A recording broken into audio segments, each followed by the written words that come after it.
দুইটা ব্যাখ্যা। এক, আল্লাহ সুবহানাহু ওয়া তাআলা অমুখাপেক্ষী, আল্লাহ ব্যতীত সারা পৃথিবীতে যা আছে সব আল্লাহর মুখাপেক্ষী, ইচ্ছায় অনিচ্ছায়, চাইলেও না চাইলেও, মানলেও না মানলেও, বিশ্বাস করলেও না বিশ্বাস করলেও, অনুগত অবস্থায় বাধ্যগত অবস্থায়, যেভাবেই হোক ও আল্লাহর মুখাপেক্ষী।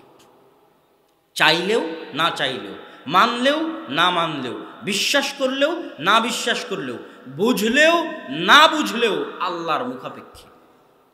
ফেরাউন স্বেচ্ছায় আল্লাহর মুখাপেক্ষী হয়নি, অনুগত অবস্থায় আল্লাহর মুখাপেক্ষী হয়নি, ইচ্ছায় নিজের ইচ্ছায় আল্লাহর মুখাপেক্ষী হয়নি।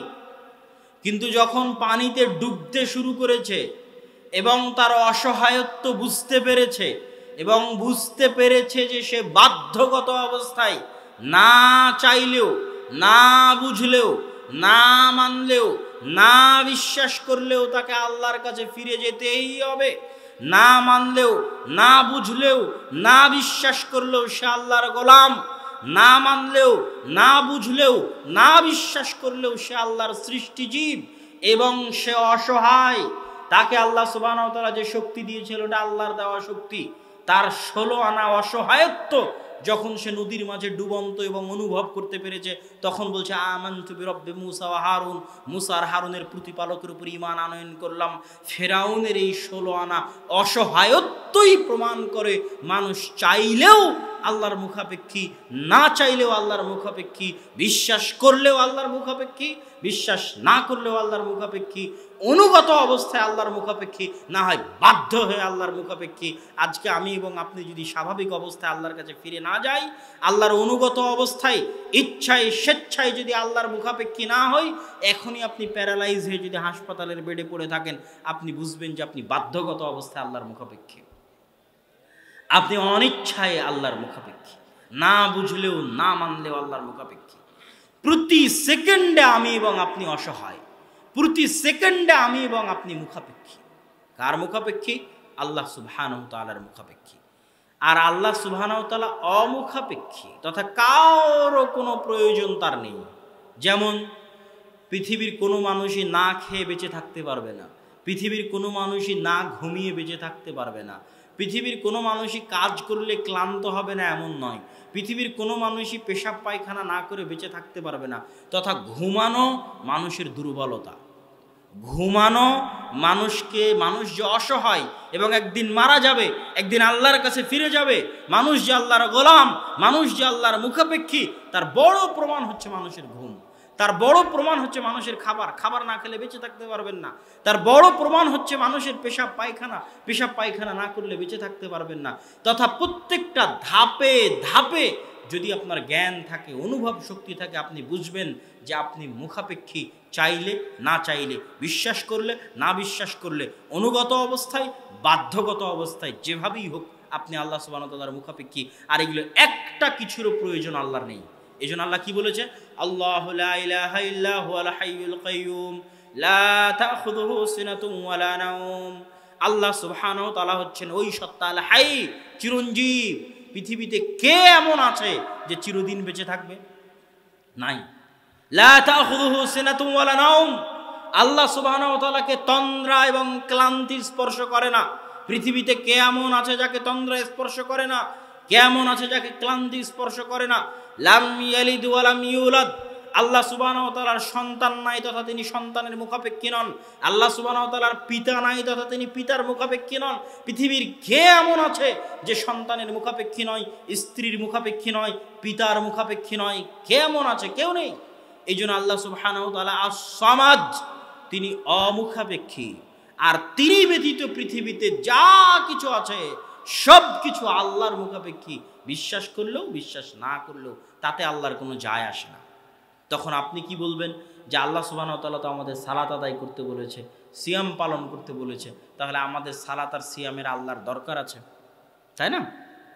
তাহলে আমাদের দান করতে বলেছে, তাহলে টাকার দরকার আছে আল্লাহর, আমাদের দানের দরকার আছে আল্লাহর। এটা অনেকে মনে করতে পারে।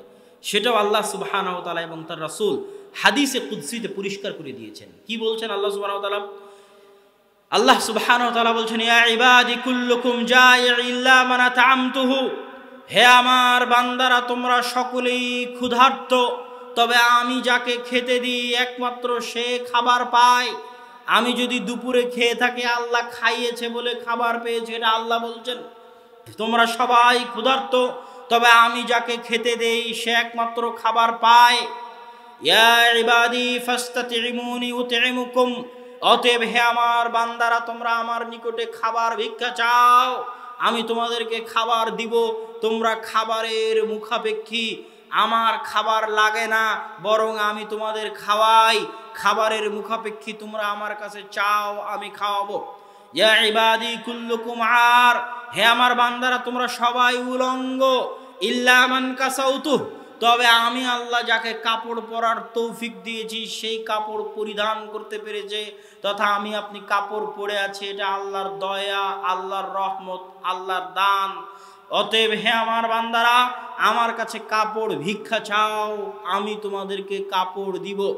ইয়া ইবাদি ইন্না আউওয়ালাকুম ওয়া আখিরাকুম ওয়া ইনসাকুম ওয়া জিন্নাকুম, হে আমার বান্দারা তোমাদের প্রথম থেকে নিয়ে শেষ পর্যন্ত, আদম থেকে নিয়ে কিয়ামত পর্যন্ত হাজার হাজার লক্ষ লক্ষ কোটি কোটি মানুষ এবং লক্ষ লক্ষ কোটি কোটি জিন ফেরেশতা যা আছে সব, লাউ কানু আলা আতকা কলবি আহাদিম মিনকুম, যদি সবাই পৃথিবীর সবচেয়ে পরহেজগার মানুষের মতো হয়ে যায়, যদি সবাই পৃথিবীর সবচেয়ে তাকওয়াবান মানুষের মতো হয়ে যায়, পৃথিবীর সবচেয়ে পরহেজগার তাকওয়ালা মানুষ যদি আমরা মুহাম্মদ সাল্লাল্লাহু আলাইহি ওয়াসাল্লামকে ধরি, তাহলে আল্লাহ বলছেন এখানে আমরা যারা বসে আছি সবাই মুহাম্মদ সাল্লাল্লাহু আলাইহি ওয়াসাল্লামের মতো পরহেজগার আল্লাহওয়ালা হয়ে গেছে।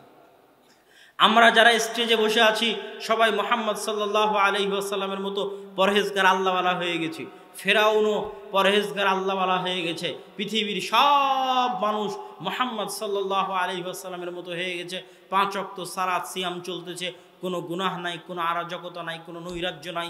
এরকম পৃথিবীর সব মানুষ যদি এইভাবে সবচেয়ে পরহেজগার, সবচেয়ে তাকওয়াবান, সবচেয়ে আল্লাহওয়ালা হয়ে যায়, লাং তানফাউ, তবুও তারা, লাং তাজিদু ফি মুলকি শাইআ, তবুও তারা আমার রাজত্বে, আমার ক্ষমতায় সরিষা সমপরিমাণ উপকার, সহযোগিতা বৃদ্ধি করতে পারবে না।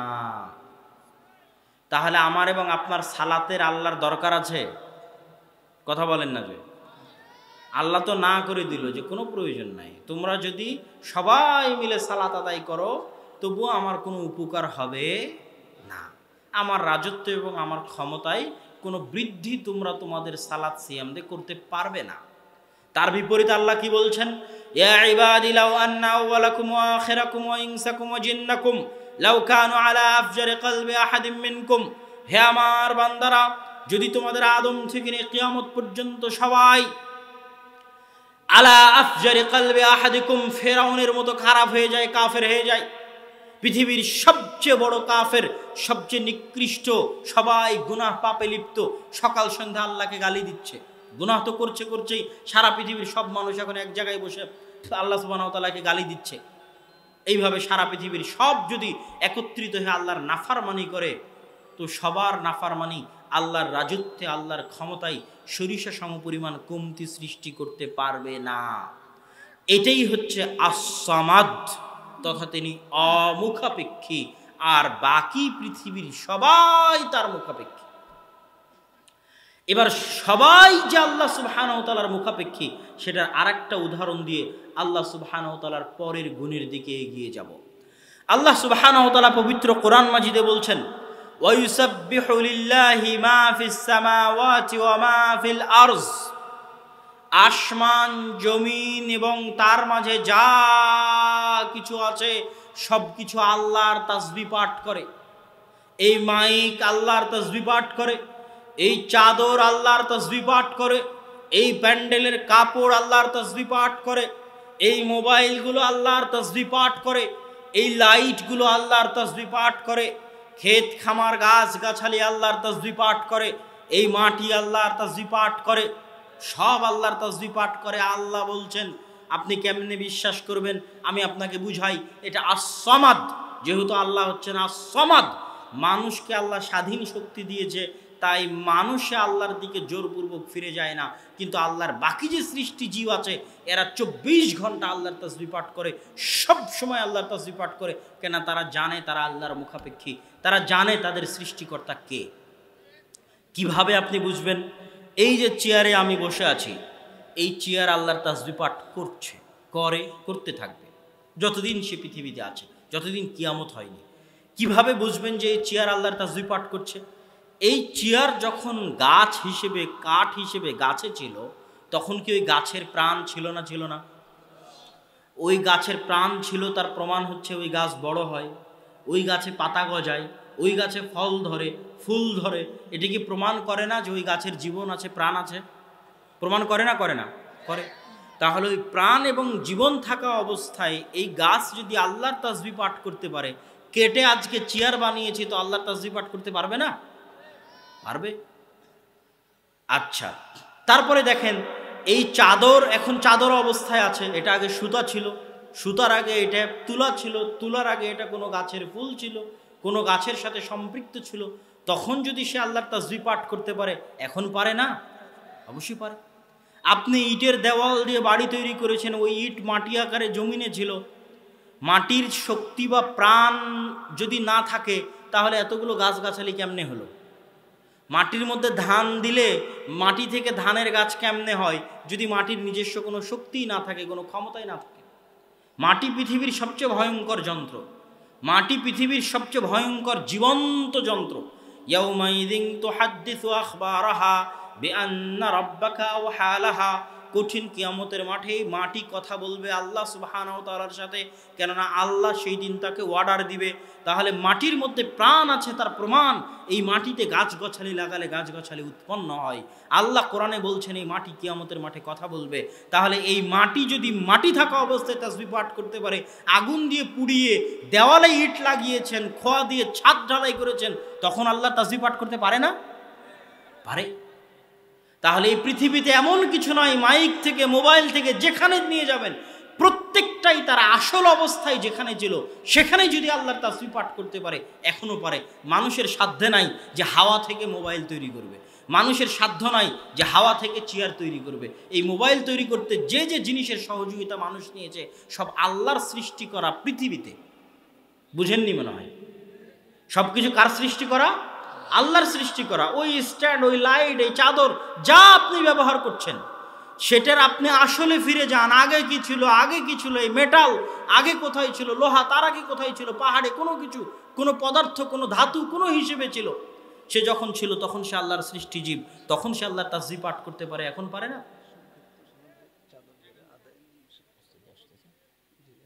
আচ্ছা, ঠিক আছে। আমি সংক্ষিপ্ত আকারে আমার আর 3টে আল্লাহ সুবহানাহু ওয়া তাআলার গুণাবলী আমি শেষ করে নিচ্ছি, এবং আপনাদের মধ্যে যদি কেউ চাদর নিয়ে যায়, আপনারা অবশ্যই সেই চাদরগুলোতে এই সম্মেলন আয়োজনের জন্য সহযোগিতা করবেন, এবং আল্লাহ সুবহানাহু ওয়া তাআলা আপনাদের সহযোগিতা করার তৌফিক দান করুক। আপনাদের উস্তাদ যে রাস্তায় আছে, তিনি আসতেছেন। তো এই হলো আস-সামাদ। দ্বিতীয় কি? লতিফ। লতিফ শব্দের অর্থ হচ্ছে, আমার আলোচনা বুঝার জন্য একটু মনোযোগের দরকার আছে, আমি প্রশ্ন করব, আপনাদের কথা শুনবো, তারপরে আপনাদের বুঝাবো। লতিফ, আব্দুল লতিফ নামে আপনাদের মধ্যে নাম আছে না নাই? আছে। তাহলে আব্দুল লতিফ নামে নাম আছে মানে লতিফ আল্লাহর নাম, কিন্তু সঠিক উচ্চারণ হচ্ছে লতিফ। সঠিক উচ্চারণ কি? লতিফ। লতিফ এটা সঠিক উচ্চারণ নয়, লতিফ হচ্ছে সঠিক উচ্চারণ। তো এই লতিফ শব্দের অর্থ হচ্ছে সূক্ষ্মদর্শী। তো আল্লাহ সুবহানাহু ওয়া তাআলা কি সূক্ষ্মদর্শী? আমি এবং আপনি কি বুঝবো যে আল্লাহ সুবহানাহু ওয়া তাআলা সূক্ষ্মদর্শী? আপনাকে বুঝাই। আপনার মনের মধ্যে যে দুঃখ কষ্ট, যে আনন্দ বেদনা আছে, এটা হুবহু আপনার মতো করে অনুভব করতে পারবে পৃথিবীতে এমন কেউ নাই, কেউ নাই যে আপনার মতো করে আপনার দুঃখ কষ্ট, আপনার আনন্দ বেদনা অনুভব করবে। আপনি এখন যে আনন্দটা পাচ্ছেন, হুবহু আপনার মতো আনন্দ কেউ পাবে। আপনার স্ত্রী, আপনার পুত্র, সবার ফিলিংস আলাদা আলাদা, সবার অনুভূতি আলাদা আলাদা। আপনি একটা মহা বিপদে আছেন, মহা টেনশনে আপনার মাথা ফেটে যাচ্ছে, হুবহু আর একজন ওই রকমই টেনশন ফিল করবে, এটা কি সম্ভব? আমার কথা কি, আমার প্রশ্ন কি বুঝতে পারেন? যে হুবহু আর একজন আপনার মতোই টেনশন ফিল করবে, আনন্দ নিবে, দুঃখ পাবে, এটা অসম্ভব। আপনার স্ত্রীও পারবে না, আপনার ছেলেও পারবে না, আপনার বাপও পারবে না। তথা আপনার মনের কথা হুবহু আপনার মতো করে কেউ পড়তে পারে না। তাহলে একমাত্র আল্লাহ সুবহানাহু তাআলা লাতীফুম বিযাতিস সুদূর, আমার এবং আমি এখন যে বিপদে আছি এই বিপদটা হুবহু আমার মতো করে অনুভব করতে পারে। আমি এখন যে কষ্টে আছি এই কষ্টটা হুবহু আমার মতো করে ফিল করতে পারে। আমি এখন যে আনন্দে আছি আনন্দটা হুবহু আমার মতো করে যিনি আন্ডারস্ট্যান্ড করতে পারেন তিনিই হচ্ছেন লতীফ, সূক্ষ্মদর্শী, লতীফুম বিযাতিস সুদূর। এটা হলো আল্লাহ সুবহানাহু ওয়া তাআলার লতীফ নামের একটা ব্যাখ্যা। সেটা কি? আপনি অভিযোগ করতে পারেন আপনার বউকে, তুমি আমার কথা বুঝো না। আপনার বউ আপনাকে অভিযোগ করতে পারে, তুমি আমার কথা বুঝো না, আমার বিষয়টা তুমি বুঝার চেষ্টা করো না। করতে পারে আপনি আমার মনের কথাটা বুঝার চেষ্টা করছেন না। স্বাভাবিক, পৃথিবীতে কেউ আপনার মনের কথা হুবহু আপনার মতো করে বুঝতে পারবে না। একমাত্র যিনি আপনার মনের দুঃখ কষ্ট, আপনার মনের আনন্দ বেদনা, আপনার মনের টেনশন হুবহু আপনার মতো করে বুঝতে পারবে, তিনি কে? একটু জোরে বলতে হবে, তিনি কে? আল্লাহ। এই জন্যই তার নাম লতীফ। এটা হচ্ছে লতীফের প্রথম ব্যাখ্যা। লতীফের দ্বিতীয় ব্যাখ্যা কি? লতীফের দ্বিতীয় ব্যাখ্যা হচ্ছে আল্লাহ যদি চান আপনার মনের এই দুঃখ কষ্ট হুবহু আপনার মতো করে অনুভব করে আপনি আল্লাহর কাছে দোয়া করলেন, আল্লাহ আপনার জন্য কিছু করবেন, এটা যদি আল্লাহ চান, আল্লাহ কোনোদিন ডাইরেক্ট অ্যাকশন নেয় না।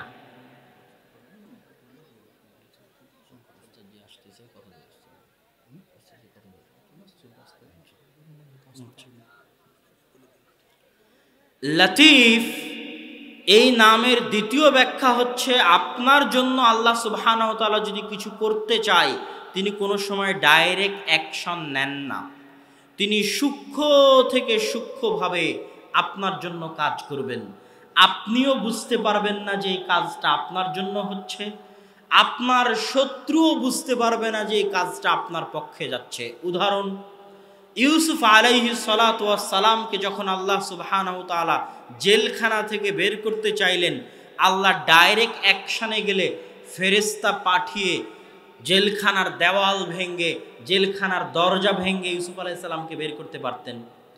ফেরাউন যখন বানু ইসরাইলের ওপর অত্যাচারের স্টিম রোলার চালাচ্ছে, ছোট ছোট বাচ্চাকে জবাই করতেছে, আল্লাহ চাইলে ফেরাউনকে ডাইরেক্ট দুনিয়া থেকে উঠিয়ে নিতে পারতেন, ডাইরেক্ট গজব দিয়ে ধ্বংস করে দিতে পারতেন। আল্লাহ সেটা করেননি। আল্লাহ কি করেন? সূক্ষ্মভাবে কাজ করেন। আপনি ধরতেও পারবেন না এই কাজটা আপনার পক্ষে যাবে, আপনার শত্রুও ধরতে পারবে না যে এই কাজটা আপনার পক্ষে যাবে। এর নাম লতীফ। আল্লাহ ইউসুফ আলাইহিস সালামকে বের করতে চাইলেন, বাদশাহ স্বপ্নে দেখলো। বাদশার স্বপ্ন ঘুরতে ঘুরতে ঘুরতে ঘুরতে ইউসুফ আলাইহিস সালাম জেল থেকে বের হয়ে মন্ত্রী হয়ে গেলেন। মূসা আলাইহিস সালাতু ওয়াস সালামকে আল্লাহ রক্ষা করতে চাইলেন। ফেরাউন বানু ইসরাইলের কোনো সন্তানকে জীবিত রাখবে না, সবাইকে প্রকাশ্যে জবাই করছে। আল্লাহ লতীফ, তিনি সূক্ষ্মভাবে কাজ করেন। মুসার মাও ধরতে পারে না কিভাবে আল্লাহ মুসাকে বাঁচাবেন, ফেরাউনও ধরতে পারে না যে মুসা আমার ঘরে লালিত পালিত হচ্ছে, এই মুসা একদিন আমার শত্রুতে পরিণত হবে। মুসাকে যখন তার মায়ের নিকটে ফেরত দিতে চাইলেন তখনও আল্লাহ ডাইরেক্ট ফেরত দেননি, সূক্ষ্মভাবে কাজ করেছেন। ফেরাউন বুঝতেই পারেনি যেটা মুসা আলাইহিস সালামের মা তার দুধ মুসা আলাইহিস সালাম পান করছে, আর মুসা আলাইহিস সালামের মাও জানতেন না কিভাবে আল্লাহ তার সন্তান তার কাছে ফেরত দিবেন। এর নাম হচ্ছে লতীফ।